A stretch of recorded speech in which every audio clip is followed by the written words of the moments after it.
Hello, I'm Felicia Jackson. And I am Giulia Bottaro. Welcome to Shake and Not Burn. Every day we're bombarded with headlines of crisis and disruption, from climate shocks to inequality to AI upheaval. But behind the noise are choices, patterns, and opportunities. What we need is sustainability literacy, the clarity and confidence to interpret complexity, see trade-offs, and make decisions. Our podcast goes beyond the headlines to uncover how real people are tackling change and what we can learn from them. You can use these ideas to stay steady, even unshakable, in a world that feels uncertain. This is Shaken Not Burned. Hello and welcome back to Shaken Not Burned. Now, we normally talk about capital in terms of money, markets and finance. But what if the assets that matter the most for resilience in an AI-driven world aren't financial at all? Sallyann Della Casa, founder of mentorship and learning platform GLEAC, she calls them quiet capitals. The trust, the networks, the applied knowledge, and the sense of purpose that don't necessarily show up on a balance sheet, but can make or break our ability to adapt and thrive. So today we're going to explore what these quiet capitals are, why they matter now, and how we can start building them into the way we think about work, leadership, and the future of value. Hello, Sally, and welcome to the show. Hello, thank you for having me. Now, you said that the future of wealth isn't just financial, that it's about quiet capital. What exactly do you mean by that, and why does it matter so much now? Absolutely. So I want to, start by saying quiet capital is very much like oxygen. We don't know it's there until it's not. And it's the thing that kind of sustains all of life. And I kind of put it in these 5 buckets. Okay. To explain it. And when I explain it to you, you're going to be like, oh, yes, absolutely. That's what really matters, right? So the first one I call social capital, and that is based on trust. And trust is something that compounds over time. Trust is what gets you in the room that otherwise you would not be there. And it's something that matters. And it's something that is generational. We pass on. Many of us benefit from the social capital of our parents and our ancestors. Particularly for me coming from the Caribbean, sometimes they say all of her good luck and fortune came from the parents, right?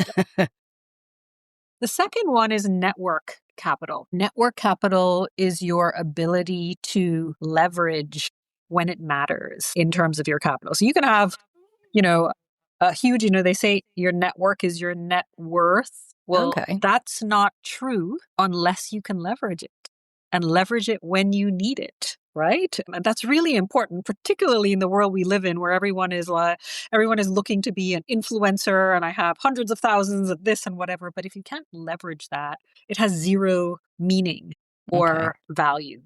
The third is your domain capital. And your domain capital are those unique stories and abilities and knowledge you have that you can provide context and storytelling, and it's situational. This is actually the thing that AI cannot replicate yet, right? Yeah.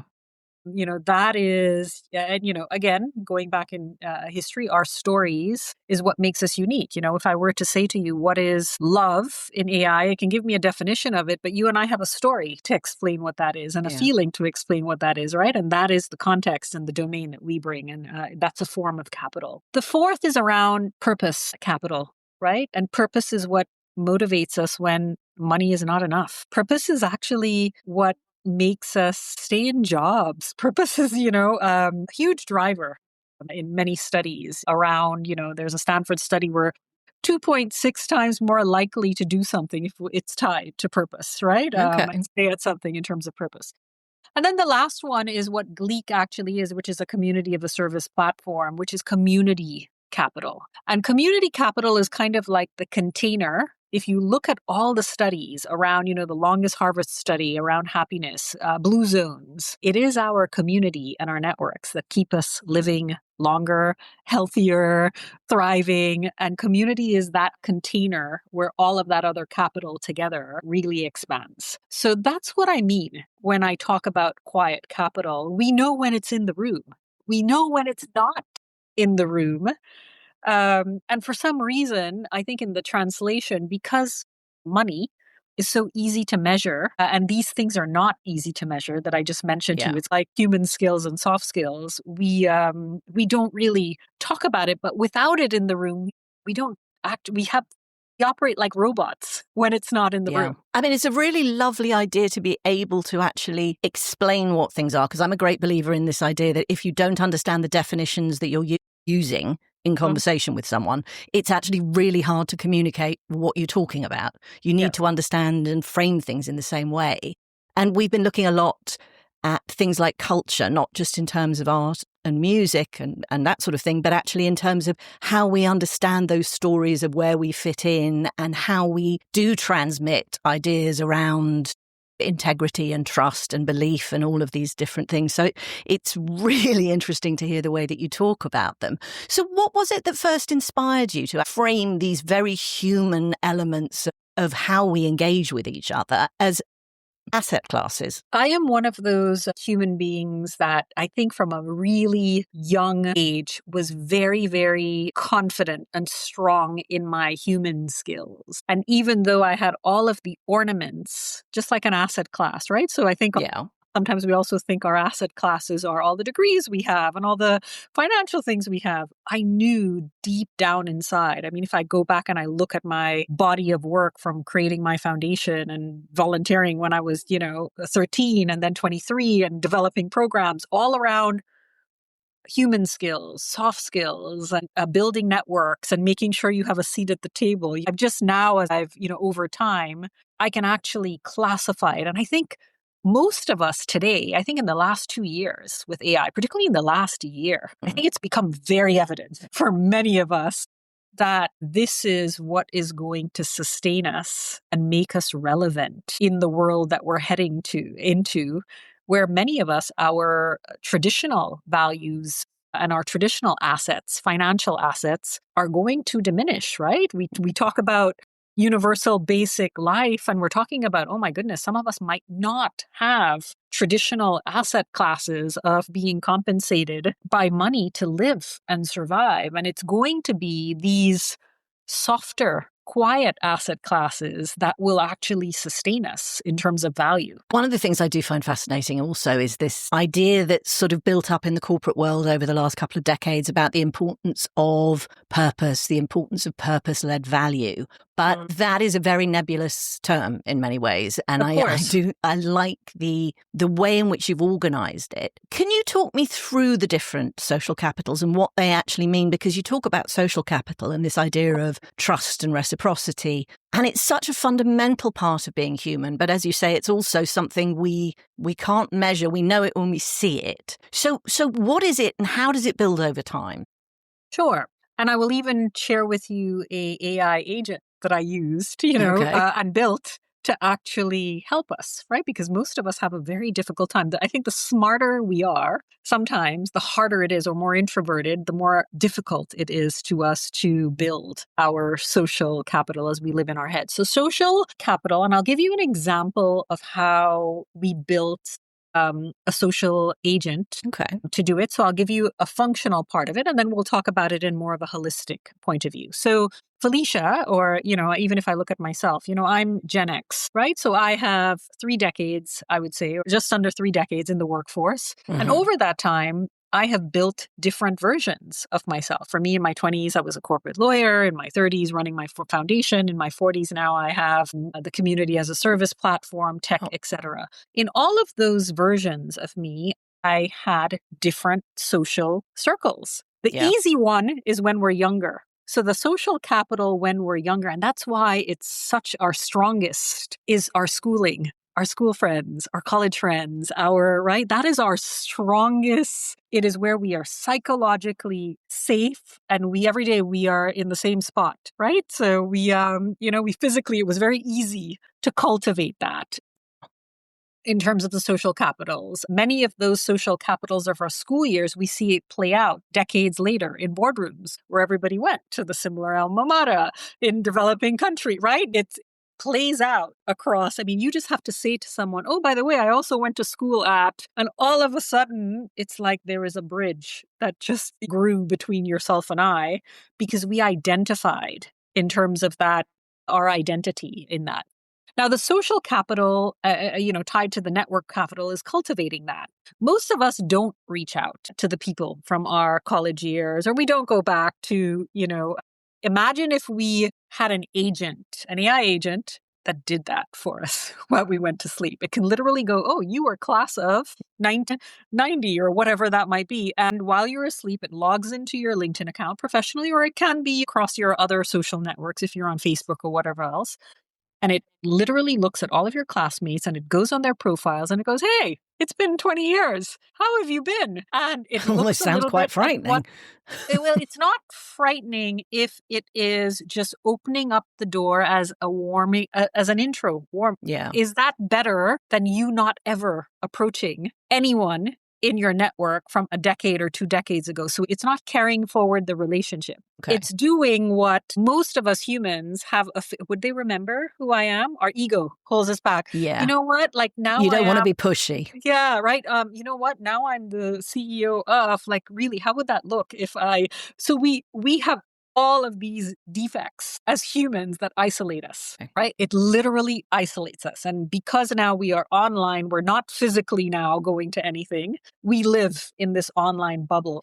What if it's just like having your assistant, a human being, and you say to them, can you please go look up for me everybody who went whatever and send them a message? Yeah. But what if this is happening now while you're asleep? And it opens up the door for Felicia to go, oh my goodness, Sallyann commented on my da-da-da. I haven't seen her in about 30 years. Yeah. Let me reach out to her and let's reconnect, right? That is an example of your prior jobs. So I think about if you're Gen X or older, or even if you're younger, trying to build social capital. You just graduated and you really want to be whatever that might be. And to be able to go, okay, here are the 50 people I truly admire their mental models. And one day I want to be like them. How do I reach out in this subtle way to even start a conversation? So this is the more your social capital elevates, the more trust is around your social capital, right? That you cannot rush time with social capital. It's not spamming people and harassing individuals. It is literally something that compounds over time. So that would be an example, Felicia, of the functional part of how social capital works. That gives you the network capital. So as your social capital builds, your network builds alongside with that. And now your credibility is what allows you to leverage that capital. So that's what the difference is between knowing loads of people and actually being able to mobilize the connections. It's actually about how and when you can leverage that. Absolutely. And the more that you are, and this is where domain comes in then, because the more someone can identify, I know Felicia because of X, and it can be far to the right, far to the left. It could be something physical. You know what? She always had pink hair.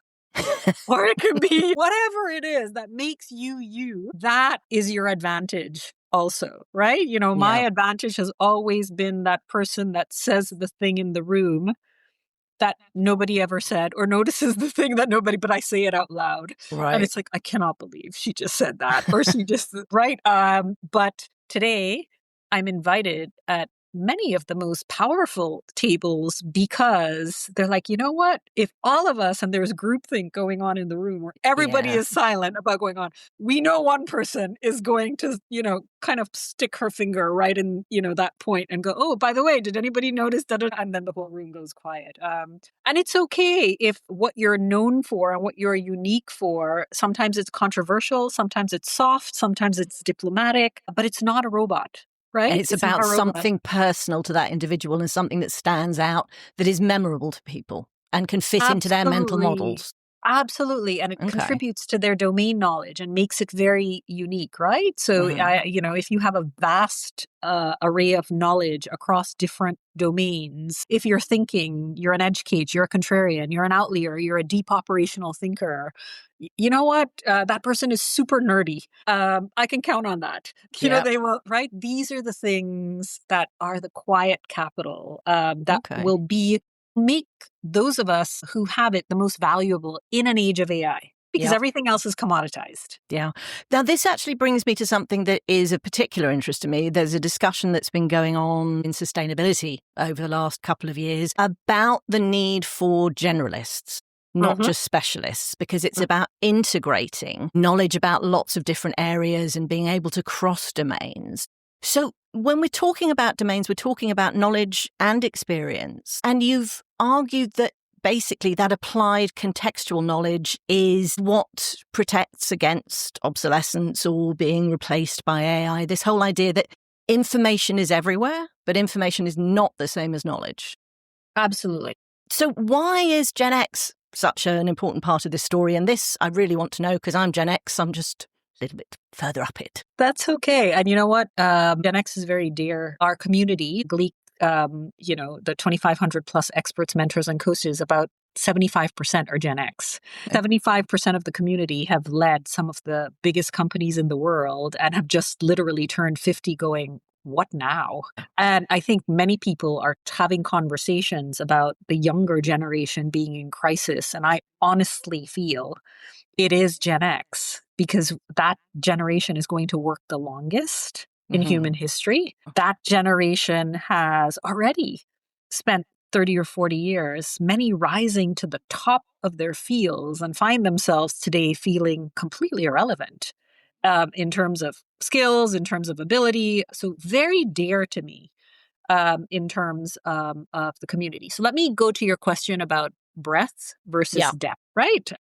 Fundamentally, and in the field of sustainability or any of the emerging areas. So the types of problems we have to solve today in the world will require cross-domain knowledge, right? The fastest way to solve things is going to be looking across domains. And that's why AI is so useful and helpful. It can look for us very quickly and go, oh, by the way, in agriculture, we do X, right? Why don't we try that in healthcare? In biomimicry, these are all the things, right? I can get it in a couple of seconds. Why don't you try applying that in manufacturing? So I think breadth is easily accessible now, Felicia, to everybody. Okay. So this is the, I think before where we would say, well, human beings who had a lot of cross-domain knowledge and polymaths in particular, who had, wide span of space, they were very special. But the reality is that every single one of us today, if we know how to use and we know how to prompt well, we have breadth, right? I can go and ask a question across Gemini. I can even get my whole board of breadth thinkers for me and advisors. I can go ask it to Gemini. I can go ask it to ChatGPT. I can go to Perplexity and then go to Claude and go, by the way, who gave me the best option, right? Breadth is available to any of us who know how to use the tools really well. Depth and understanding the workflows and the context. That, whereas, AI might list functionally, here's what I think should happen. Situationally, in any of those things, it's an operator in the space who is going to be able to identify, no, that's what technically should happen, but this happens instead. So this is about actually knowing the consequences of actions and having seen things in place and seen how people interact and play out. Okay. Absolutely. Right. So there's going to be, that's why I always kind of group of the humans that are going to matter the most. And right now, because AI is just moving so fast. So I'm saying right now, I bucket it into three: outliers, deep operational thinkers and doers, and contrarians. Right. Okay. Because I think the majority of the 80% or, 60 to 80% of the population of, let's say generalists or I have instructional book knowledge on how to do things. Yeah. We can get that from the models. It is that 20% on the cusp, on the sides, the edge people, I call them, that has, interesting context, stories. Each of us has a story, but, Felicia, I will say this to you, it's that person who has done the same job for 50 years. What variants of stories do they have or not? If, in fact, that's all they've ever done, right? They never went vertical, horizontal. Yep. They lived a very safe, right? So, that's something else we also have to deal with. This really is very interesting to me because it's just about taking a different lens to try to understand what it is that our skills are, what they bring, rather than just specifically linking it to one thing that you have done. It's about how you can use that. Because I think the idea of storytelling and the experience of perhaps even doing the same job, but in a completely different environment, whether it's from a startup to a multinational or an SME, or if you are a venture capitalist, you may be financial, but your experience of what you do will be so different to that of an investment banker. And so is the last of the capitals I think you talked about was purpose capital. Is that what brings it all together, or is that more of a compass as to how you should bring it together and where you should be going? So purpose capital is tied directly to resilience. Okay. Which is a huge area of interest for me. It's resilience, right? So, if we kind of go down the scale of it, the social is you and the different stages in your life and your versions of becoming and making sure that you are connected. Or if you want to become another version of yourself, your ability to create tribes, and you don't need to do that alone anymore. There's agents to help you do that. The network is that network that you build and your ability to leverage in terms of the network. Then it's the domain and in terms of the knowledge around it. Then it's the purpose, the resilience, and community is kind of the bucket that holds it all the other four together. And there's, as I said to you, there is science around all of it, right? If you look at the science around blue zones, Okinawa, there they have a concept of, I think it's called moai, if I'm not mistaken, where it's like everyone checks into the community center every day for their assigned community tasks and groups and playing cards and their whatever, right? Like it's the Harvard happiness study. The number one thing that pops up is the strength of our relationships and community around our relationships is in terms of why we live longer and why we are happier. Our studies around in terms of purpose, there's recently there was an MIT study that came out. 5% of AI projects have failed. I read that. Right. Yeah. Now, 95% failed. And they had an earlier study, which, kind of had this number. I can't remember. It was about a 60 or 70% number about digital transformation. So this was before AI, when we were in the whole digital, what projects were failing because, and it's completely aligned, because everyone failed to take into consideration the contextual knowledge of the actual humans doing in terms of the work. It goes back now to domain. Yeah. So the contextual knowledge and our stories and what we do, why we do it. And sometimes, as humans, we are so irrational. And sometimes our irrational craziness makes sense of what models are just patterns and algorithm. They do not have that intuitive, irrational going, no, that's like, there's no reason why, but it's not working. You got to do it this way. Right? I have a wonderful story about that, which just from years ago, which was when digital was sort of building up. And I remember dealing with a bank and they had this huge problem because their interfaces weren't working. And the problem was that everything had been built and coded by fairly young, very techie people who put up a site and somewhere for you to enter your credit card. Only most people had spent many, many years with credit cards with numbers separated into groups of 4. So when they put the numbers in, they put in the 4 numbers and a space, and then the 4 numbers and a space, and then the 4 numbers and a space, and then the 4 numbers. And it was coded to only accept the numbers in a row. And it never occurred to most people in their first instance they should all put it in at once. And it literally was just a disconnect with how people were seeing the world that wasn't communicated in any way and led to a rather embarrassing situation for all concerned. It's indicative to me that it can be that basic. And if it can be that basic, it can be that macro. And normally it is the simplest things that get missed because we take it for granted, right? Yeah, we absolutely. just absolutely take it for granted. So that's an example in terms of the purpose capital. When we went from knowledge to purpose, and purpose, which you were asking about, is tied to resilience. And here's the thing, the world that we live in now, whereas before, I think the experiment of life was pretty predictable. You graduated from school and that certificate gave you a career for the next 30 or 40 years. The security of, that's a pretty controlled experiment. Yeah. Today, most people, Gen X, whose kids are graduating, the degree is not worth anything, right? It's already expired. graduating is no guarantee of anything. There's a study that showed high school students and college students are exactly in the same spot of trying to get a job. No one is superior to the other. So it begs the question of, should I even go to college or not? So resilience around all of these things are critical. And this is where purpose comes in, right? Purpose comes in when all the odds are stacked against you. Purpose comes in when you don't have enough money to pay your employees, but they're purpose aligned to what you're doing and what you're building. Purpose comes into you, the startup founder, that it is, I can tell you, if this is the hardest thing I've ever done in my entire life, running a startup. And, if I was not so aligned to my business around what I truly believe in for a lifetime. It's my lifetime work about people and community, community as a service. I can understand why most startup founders, 90%, they do not make it, right? Definitely. Having been a founder in my younger days, that statement really resonates with me.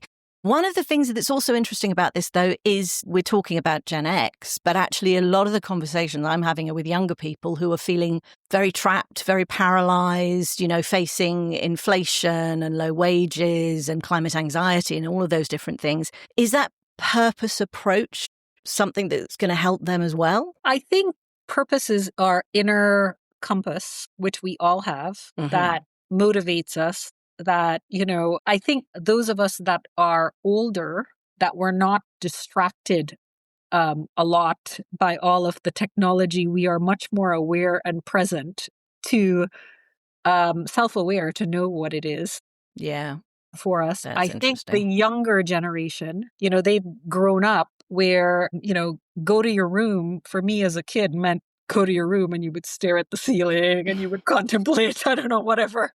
Yeah. Right. It was real pun. Go to your room. You have to get them out, try to get them out of their rooms now, right? Because they are living in these worlds online. And I think the noise of all of the technology has complexity and the chaos. Yeah, I think the signal of purpose, and many of the young ones, and I would say 80% of my team are Gen Zs. Very young. I'm a whole tech platform. I'm building agents. I'm not going to get that from my Gen X. I spend a lot of time figuring out. So they all come in and they apply on their resumes based on for jobs. I would say I spend the first 3 to 6 months and I pick and choose well who I would like to invest my time in. Trying to figure out for them what their actual strength is and what it is they will be able to do. Because 75% of the time, the job they actually applied for is not where their purpose lies and will keep them motivated. And I actually need to sit and figure it out for many of them. And many of them, I'm very blessed that, decades later, I can call any of them up and go, oh, by the way, I have a role open, and they will leave in 2 seconds. That's where trust comes in. Yeah. Because when you help people find their purpose, there is a distinct feeling about that. And particularly for those younger ones. So are they disadvantaged, Felicia? No question about it. Is it their fault? No. I think they grew up who are their parents, right? So I often when people complain about the Gen Z, I said, can you please explain to me who are their parents? It's us, the Gen X. Yeah. Right. We were the parents, and at the end of the day, we do have to hold up some side of responsibility around what is happening with them. And that brings us into the next part of what I wanted to talk to you about, which is resilience. Yes. And how we actually define that, because we have, I think, to be blunt, quite narrow definitions of wealth and what we mean by wealth. Mm-hmm. And I think there's no question that when we look at the world we're living in, resilience, both physically, mentally, emotionally, all sorts of different ways, is very necessary for individuals, but it's also very necessary for organizations to look at what they have to navigate differently. Mm-hmm. Because we talk about the chaos and the complexity and the noise for young people, for the Gen Z, but actually corporations are facing that as well. They've got multiple crises happening all the time. How do you prioritize it? What do you do first? What time frame should you be planning on?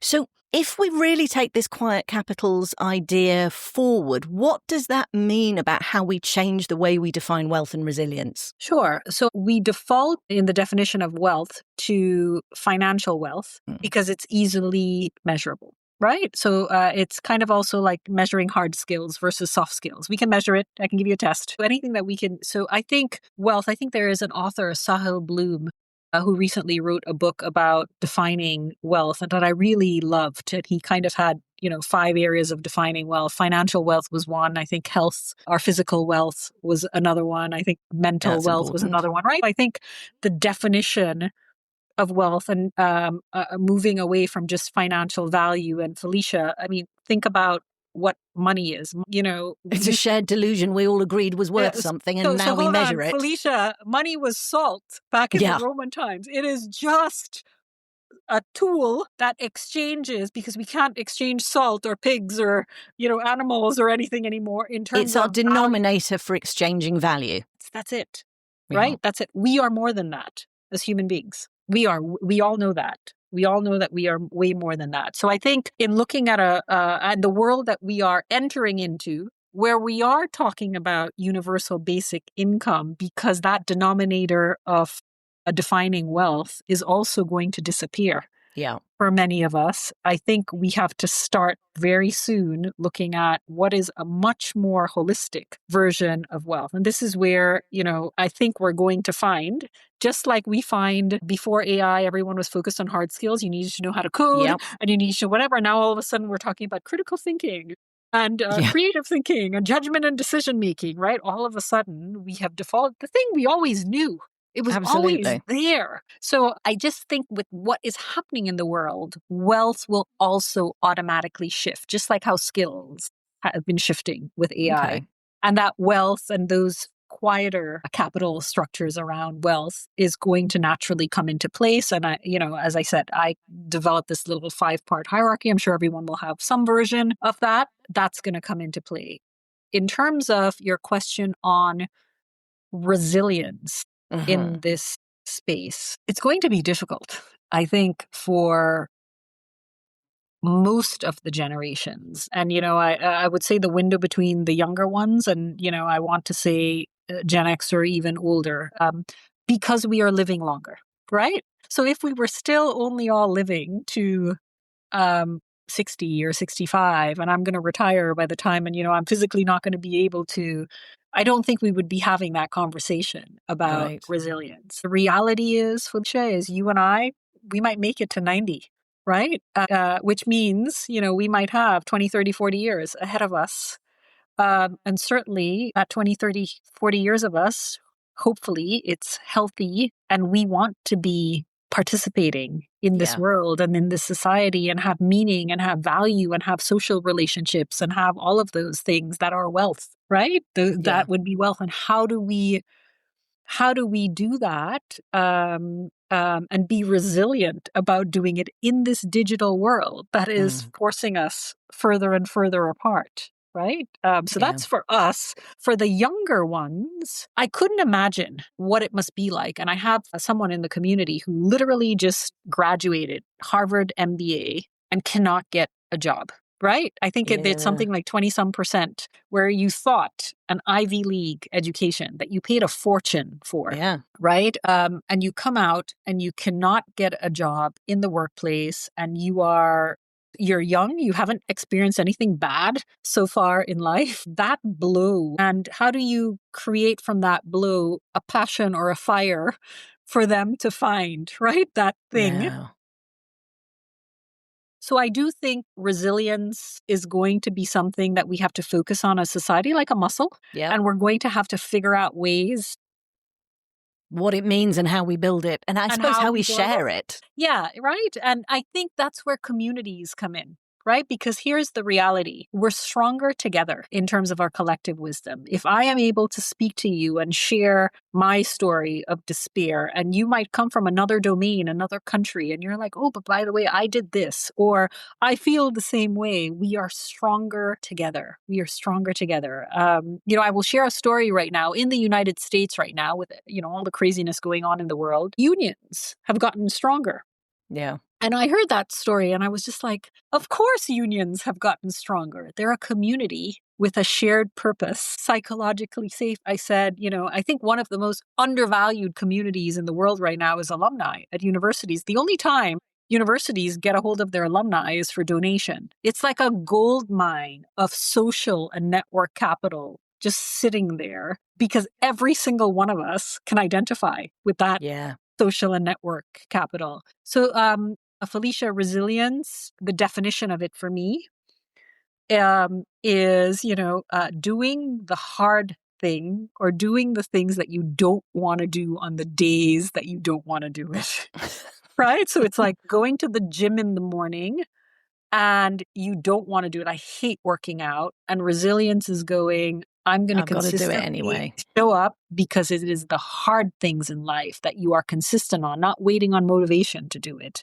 Yeah. That for me is resilience. Everything you don't want to do, but you still show up and you do it. When you were talking about the unions, I was thinking that's a brilliant way of thinking about what resilience means for an organisation, that combination of a psychological safe space, a collective bargaining position, a place where a community can come together and move things forward. But if we're talking about resilience as doing the hard things, what does that mean for an organisation? So from an organizational standpoint or from the people within the organization? I was thinking from an organisational standpoint, but I suppose that's my bias coming in because what we're actually talking about is the people side of things, No, isn't and it? it's okay.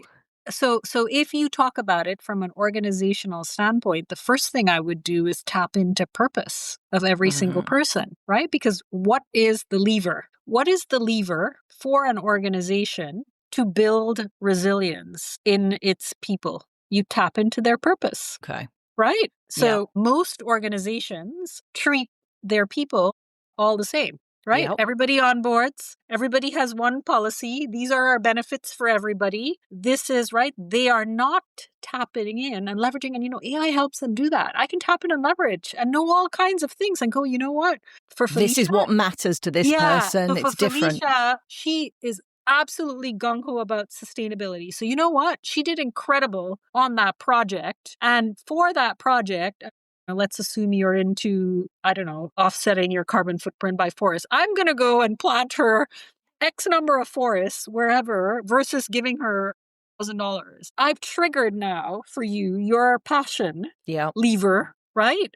Whereas for somebody else might be struggling, a mom with kids and go, you know what? I'm going to provide just daycare. Super simple, right? Loves her kids, right? So I think resilience will, from the organizational standpoint, they have to focus in on the individual and not just herding everybody like sheep and treating them the same way. I think that's a real challenge in a corporate environment because I think everybody is treated that way, which actually brings me to my next question, which is what are the biggest barriers keeping businesses and leaders from thinking about valuing or investing in these kinds of capitals? Do you think it is as simple as we're just not considered to be individuals, or do you think there are other barriers? I'm going to say something that is going to get me into a lot of trouble, Felicia. My favorite. So most organizations, now we are in different parts of the world. I do not know your part of the world, but certainly I'm out in the Middle East region. I know developing countries very well. Most organizations have absolutely the wrong people in HR and people managing other people, and they have no clue what they're doing.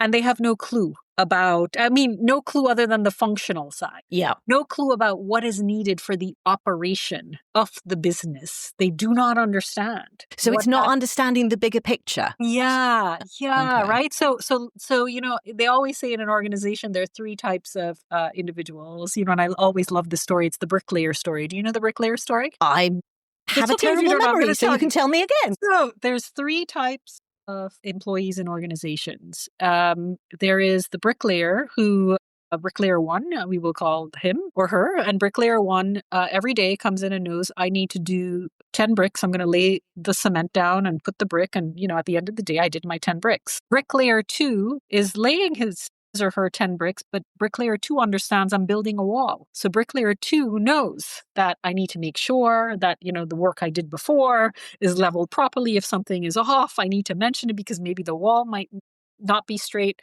Bricklayer three is building a castle to the sky.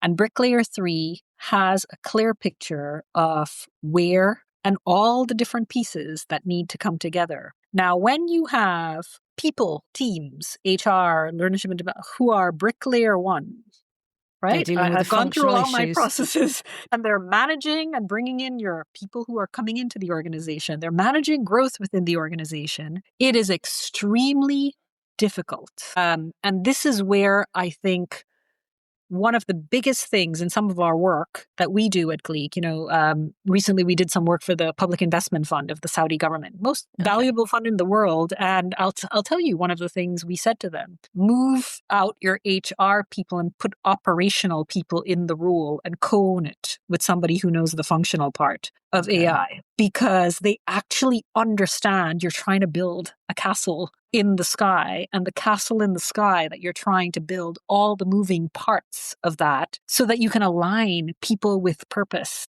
around that. Because if all you're doing is bricklayer one, okay, yes, I checked all the forms, we got all the employment pre-onboarding, but everything onboarding, stops whatever. there. There's no integrated view. No, absolutely not. And I think that has fundamentally, that if that shift happens, and I think it will with AI, I think fundamentally organizations will become flat.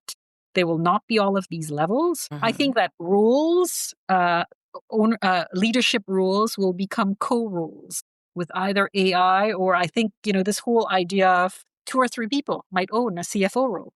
2 or 3, I'm the co-CEO of a company, or I'm the co-CFO of a company, and HR becomes operational with agents. I think it's going to completely shift that whole purpose resilience conversation. That is a fascinating way of looking at it, and one that genuinely, before this conversation, I hadn't really considered, because I, like many people, spend a lot of time thinking about AI as more supportive of functionality rather than the bigger picture. But if you're actually talking about the way in which you blend different skills and agentic input, then you're creating basically a completely different way of managing a business. Absolutely. Absolutely. Really, really interesting. So how do we make sure that these human-centric capitals, these ideas like trust and purpose, don't get lost?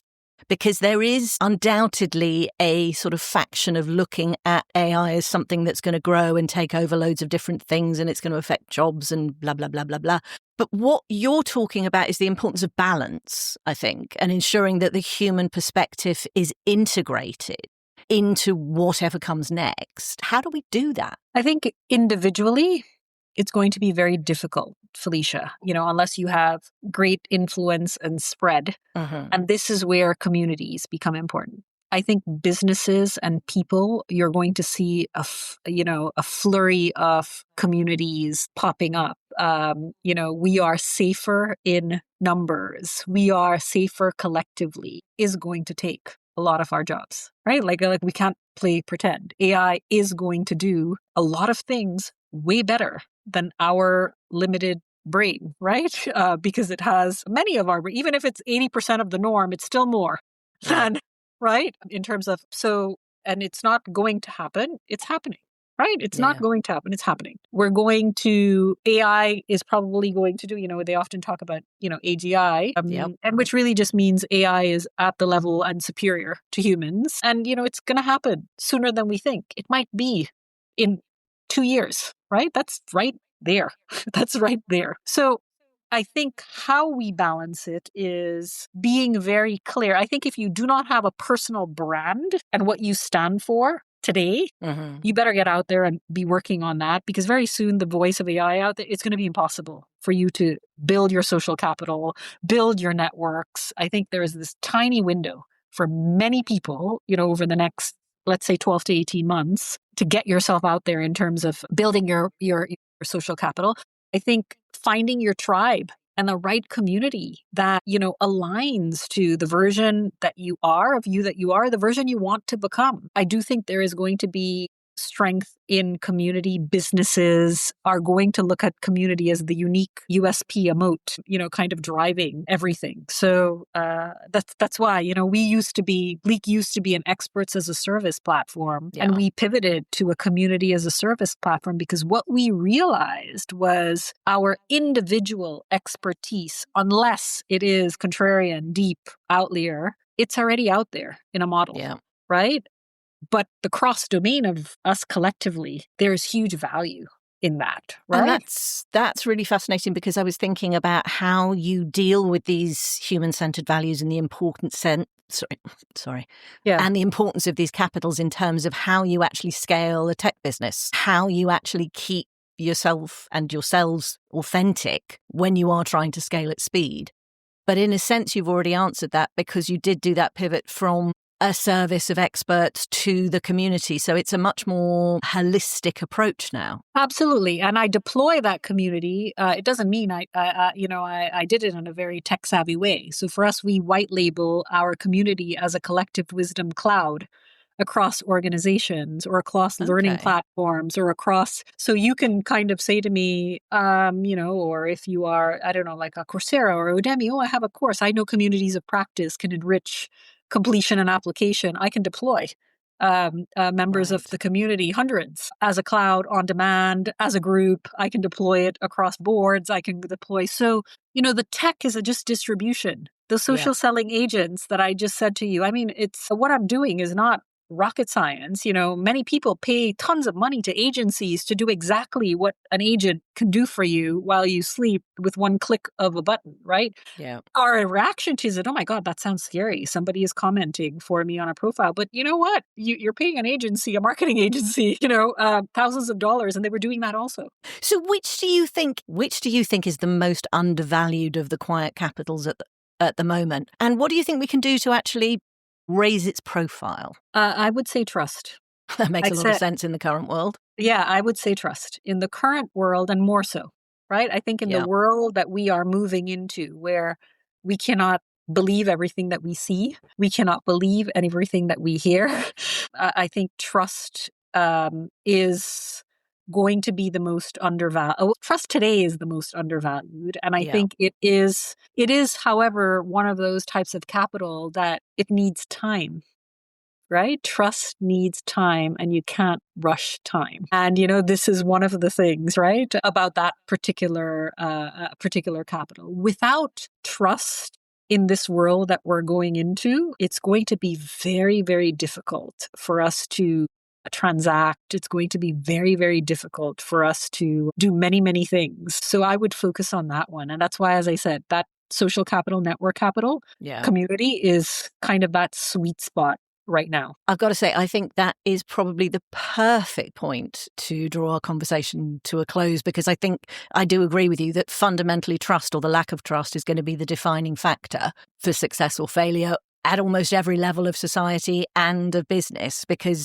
it is the only way people feel they can move forward. I mean, I think one thing I would love to ask is, what is one step you would encourage our listeners to take? So whether they're leaders or workers or entrepreneurs or just simply individuals wondering what to do with their lives, what would you encourage them to do to start building on their own quiet capitals? So what I would say to them is, there is this study that kind of says that your next opportunity is not from your immediate circle. It's actually from someone that is 1 or 2 degrees removed from you. So what I would say to everyone is, the person that you do not think in that life story of your work, whether you're a Gen X or a Gen Z, you can do it personally if you want to. You're more than welcome to use our tool if you want to. You're more than welcome to hire a marketing agency if you want to. Connecting and being consistent in your connection with people, building your own capital and your network capital is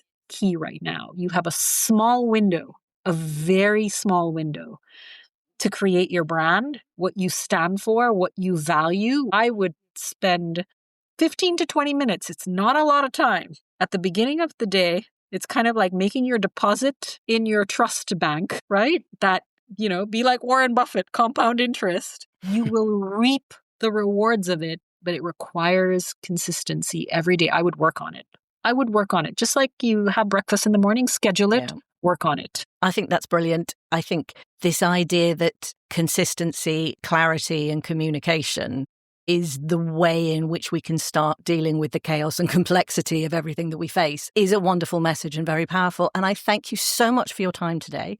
To our listeners, I hope you have enjoyed the conversation. I certainly think there's some things to think about. And for those of you thinking about building your brands, as Sallyann says, it is time to get out there and do it. We'll be back soon. Thank you.